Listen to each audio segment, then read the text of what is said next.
I'm back. We lost. The season is over though. I'm happy it's over because I was so over it. But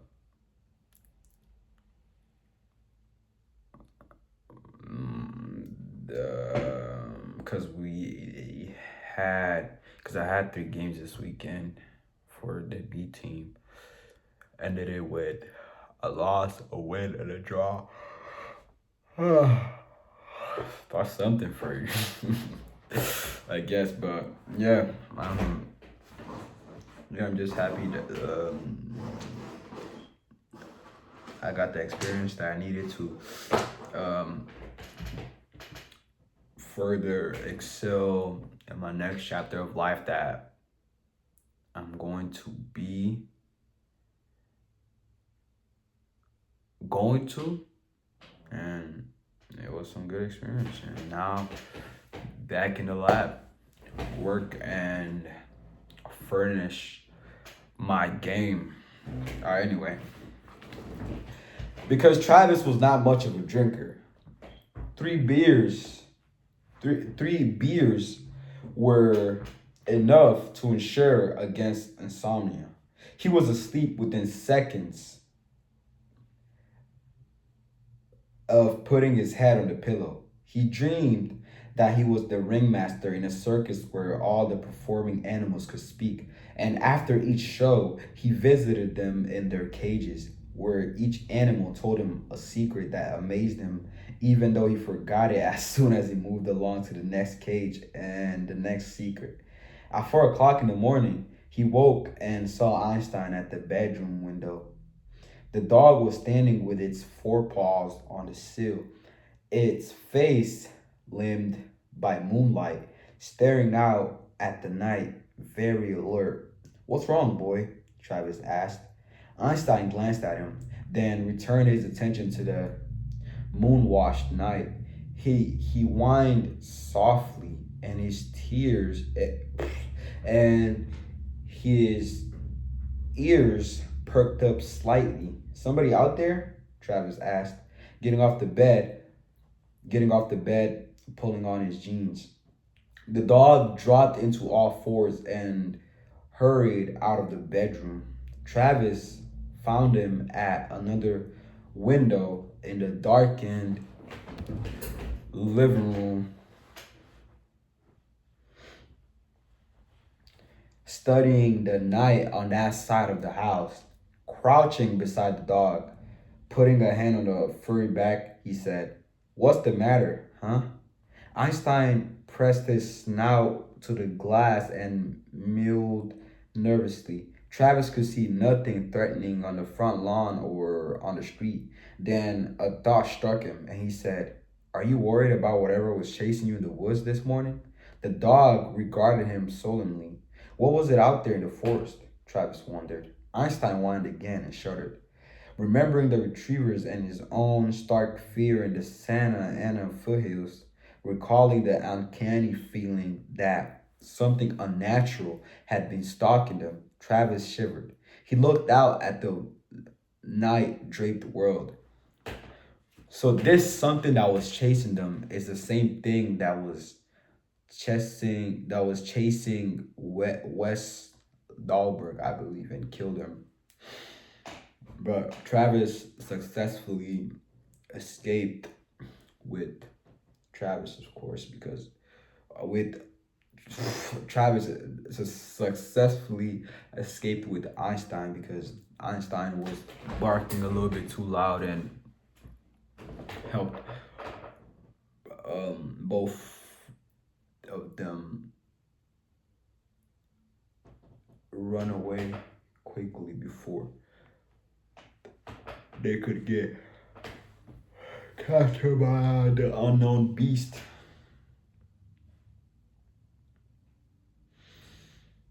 The spiky black patterns of the date palm's fronds were edged in wan yellow light from the nearest street lamp. A fitful wind harried small funnels of dust and leaves and bits of litter along the pavement, dropped them for a few seconds and left them for dead, then enlivened them again. A lone moth bumped softly against the window in front of Travis's and Einstein's faces, evidently mistaking the reflection of the moon or street lamp for flame. Are you worried that it's still after you?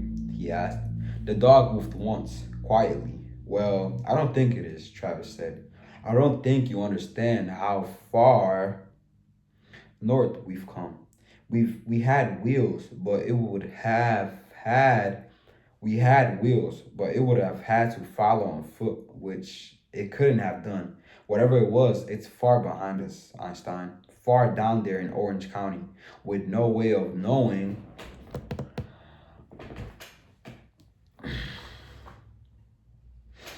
where we've gone. You don't have to worry about it anymore. You understand?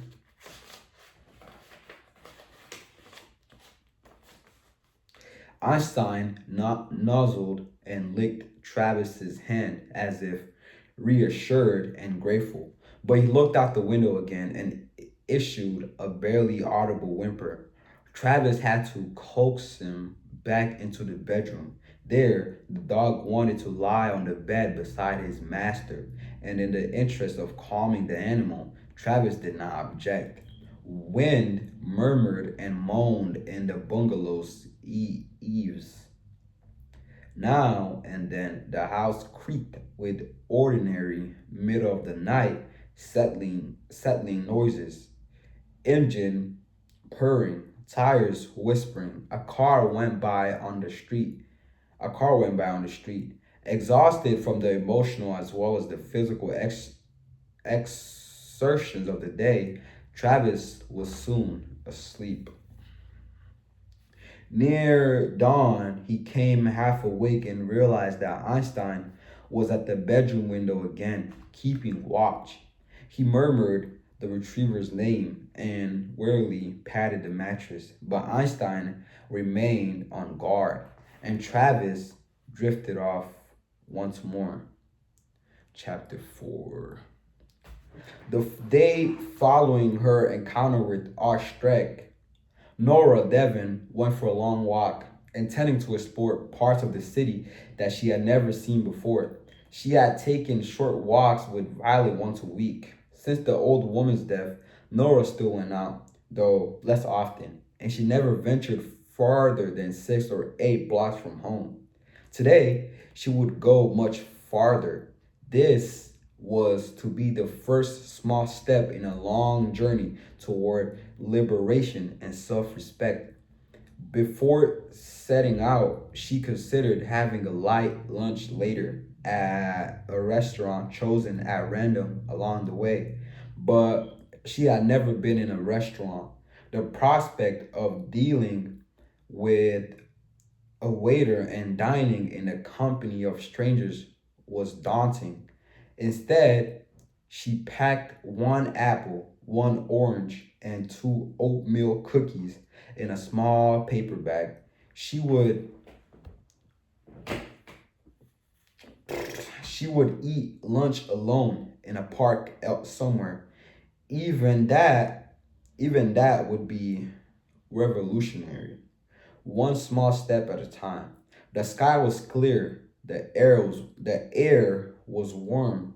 With vivid green spring growth, the trees looked fresh.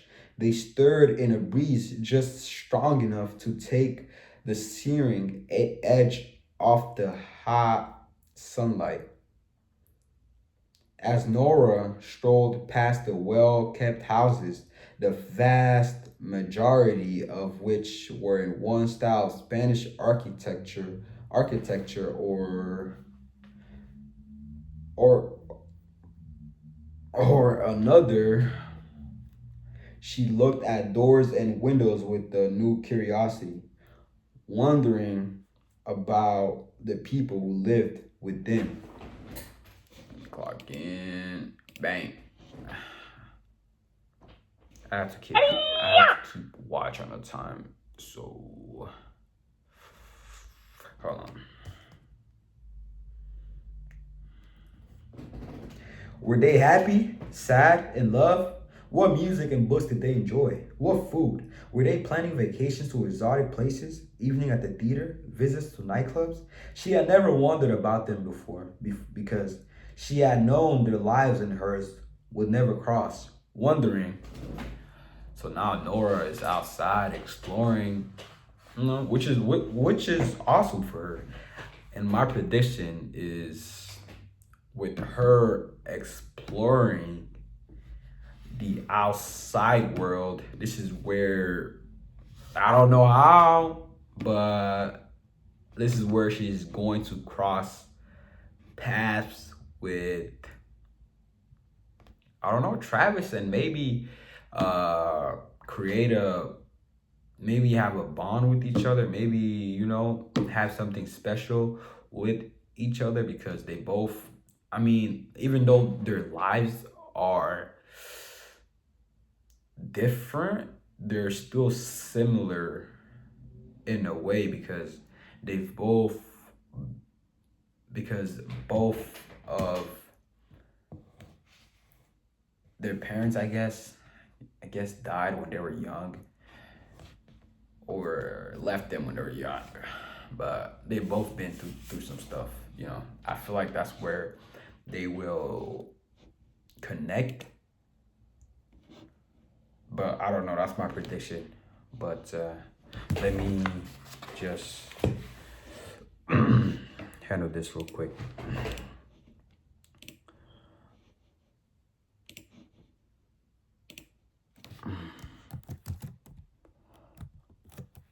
Crap. Damn.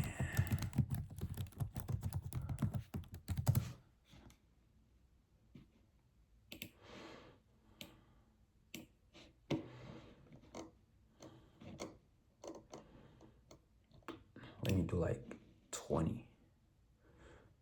Also, know you're available. Blah blah blah. So yeah,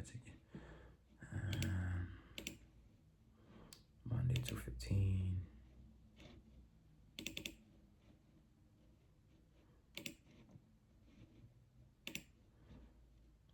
Two.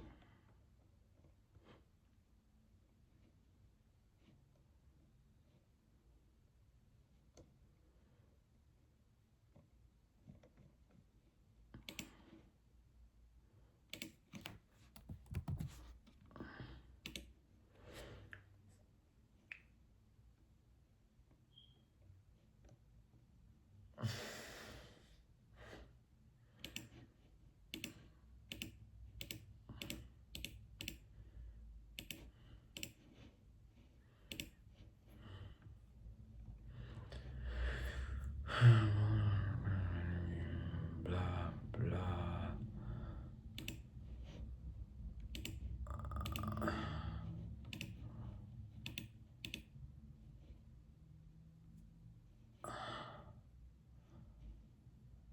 What she saying?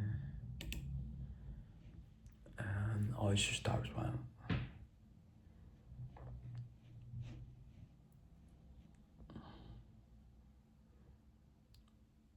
Okay. Cool. June 3rd. At what? 4:30. Cool. Bang. That's 4. 12:45. May 26th. 12:45. Gotta make sure you're doing your job, or else you're gonna get fired, and you don't. And I don't. You don't want that.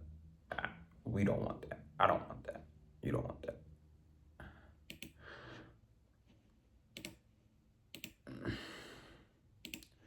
It's tomorrow, Tuesday, okay. May 25, 3:40. Is that 6? I think this is gonna be 7. 7.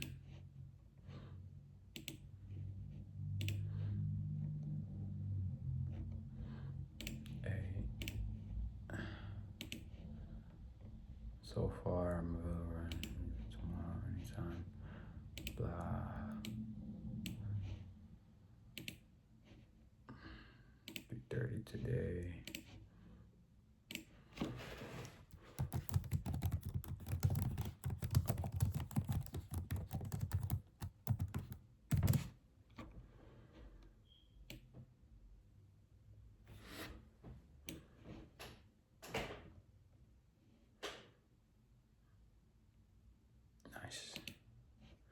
Oh, I can go play pickup tomorrow.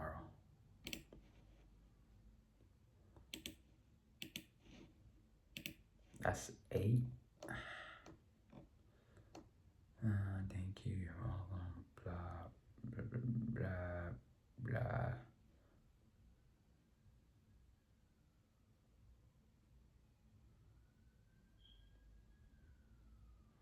I can try, but I'm not sure at all.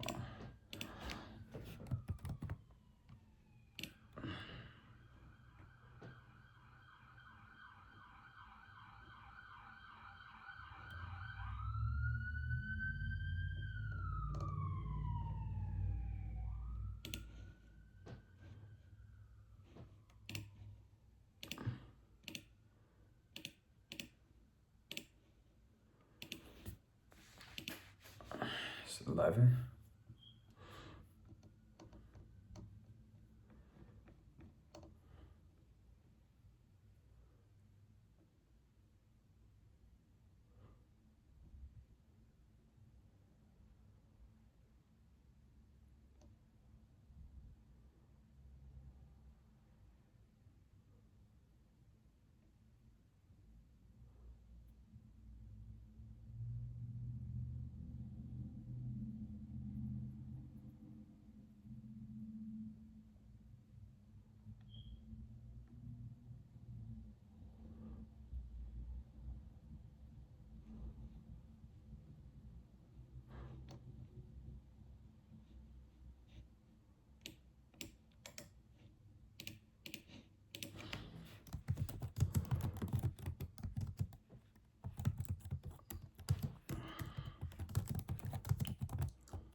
Oh, if you missed it, let's discuss it with Daniel.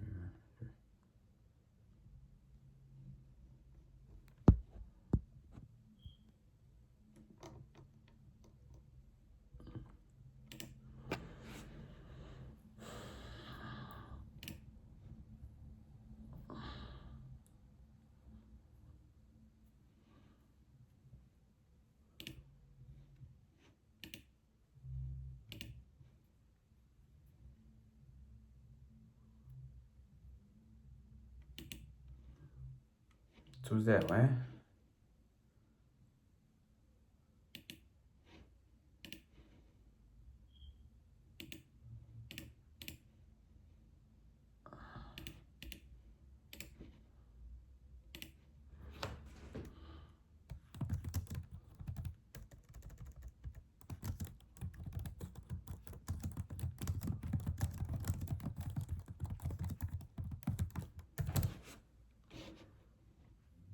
Dang, I'm freaking blessed.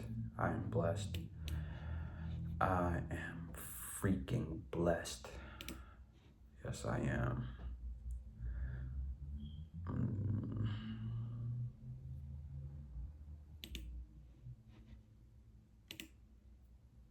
Tuesday to Friday is crazy.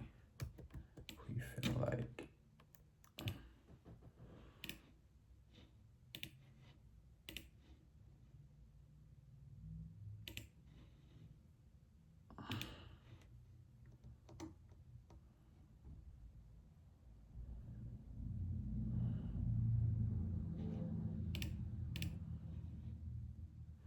Okay, I can get back.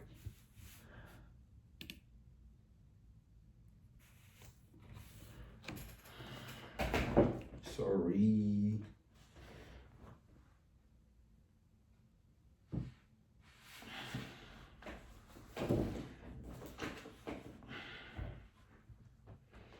About them, wondering about them would have been a waste of time and effort. But now, When she encountered other walkers, she kept her head down and averted her face, as she had always done before. But after a while, she found the courage to look at some of them. She was surprised when many smiled at her and said hello. In time, she was even more surprised when she heard herself respond. At the county courthouse, she paused to admire the yellow blossoms of the yucca plants and the rich red bougainvillea, bougainvillea that climbed the stucco wall and twined through the ornate raw iron grill over one of the tall windows. At the Santa Barbara mission, built in 1815, she stood at the foot of the front steps and studied the handsome facade of the old church. She explored the courtyard with its sacred garden and climbed the west bell tower. Gradually, she began to understand why, in some of the many books she had read, Santa Barbara had been called one of the most beautiful places on earth. She had lived there nearly all her life, but because she had cowered in the Devon house with Violet on venturing and on venturing out had looked at little more than her own shoes, she was seeing the town for the first time. It both charmed and thrilled her. At 1 o'clock in Almeida Park, within sight of the pond, she sat on a bench near three ancient and massive date palms. Her feet were getting sore, but she did not intend to go home early. She opened a paper bag and began lunch with the yellow apple. Never had anything tasted half as delicious.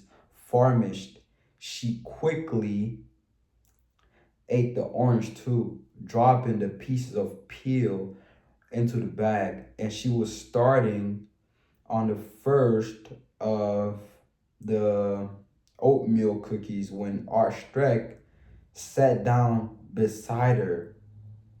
Uh oh.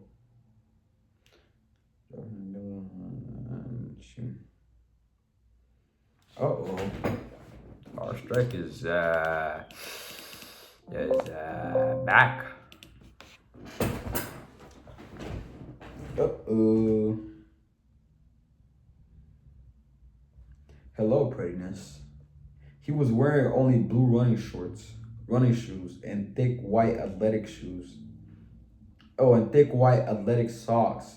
However, he clearly hadn't been running, for he wasn't sweating. He was muscular with the broad chest, deeply tanned, exceedingly masculine. The whole purpose of his attire was to display his physique, so Nora at once averted her eyes. Shy? He asked. She could not speak because the bite she had taken from the oatmeal cookie was stuck in her mouth. She couldn't work up any saliva. She was afraid she would choke if she tried to swallow the piece of cookie, but she couldn't very well just spit it out. My sweet, shy Nora, Streck said. Looking down, she saw how badly her right hand was trembling. The cookie was being shaken to pieces in her fingers. Bits of it dropped into the paving between her feet. She had told herself that she would go for a day-long walk as a first step toward liberation. But now she had to admit there had been another reason for getting out of the house. She had been trying to avoid Streck's attentions. She was afraid to stay home, afraid that he'd call and call and call. But now he had found her in the open, beyond the protection of her locked windows and bolted doors, which was worse than the telephone. Infinitely worse. Look at me, Nora. No, look at me. The last of the disintegrating cookie fell from her right hand. Shrek took her left hand and she tried to resist him, but he squeezed, grinding the bones of her fingers, so she surrendered. He put her hand palm down on his bare thigh. His flesh was firm and hot. Her stomach twisted and her heart thumped, and she did not know which she would do first, puke or pass out. Moving her hand slowly up and down his bare thigh, he said, "I'm what you need, prettiness. I can take care of you." As if as if it were a wad as if it were a wad of paste. The oatmeal cookie glued her mouth shut. She kept her head down, but she raised her eyes to look out from under her brow. She hoped to see someone nearby to whom she could call for help, but there were only one but there were only two young mothers with their small children, and even they were too far away to be of assistance. Lifting her hand from his thigh, putting it on his bare chest, Shrek said, "Having a nice stroll today? Did you like the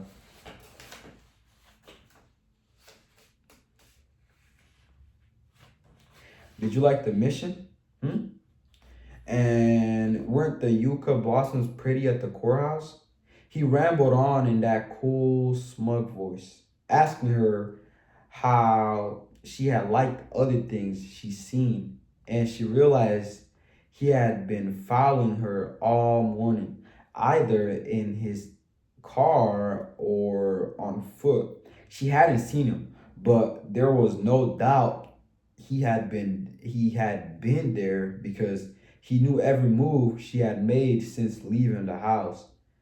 Because he knew every move she had made since leaving the house, which frightened and infuriated her more than anything else he had done. She was breathing hard and fast, yet she felt as if she could not get her breath. Her, all right, I will end it there. Ziggy, stop. All right, so a quick recap of what I just read.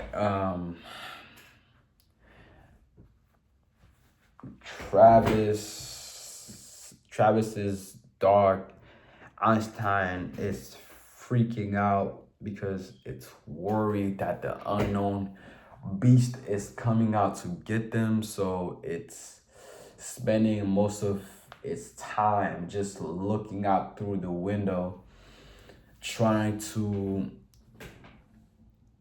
keep an eye out for the unknown beast. And Travis is getting worried for the dog, and he's exhausted, so he's really drifting out a lot, drifting off a lot.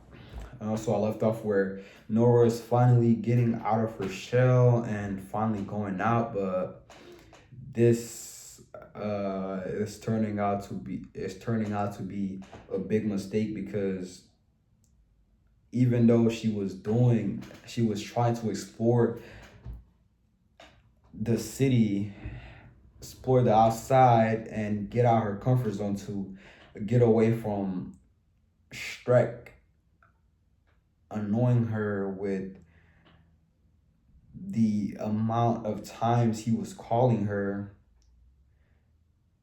It did not work in her favor, because now that she's exploring the city, just going outside, just getting out of her comfort zone, guess who's there to accompany her?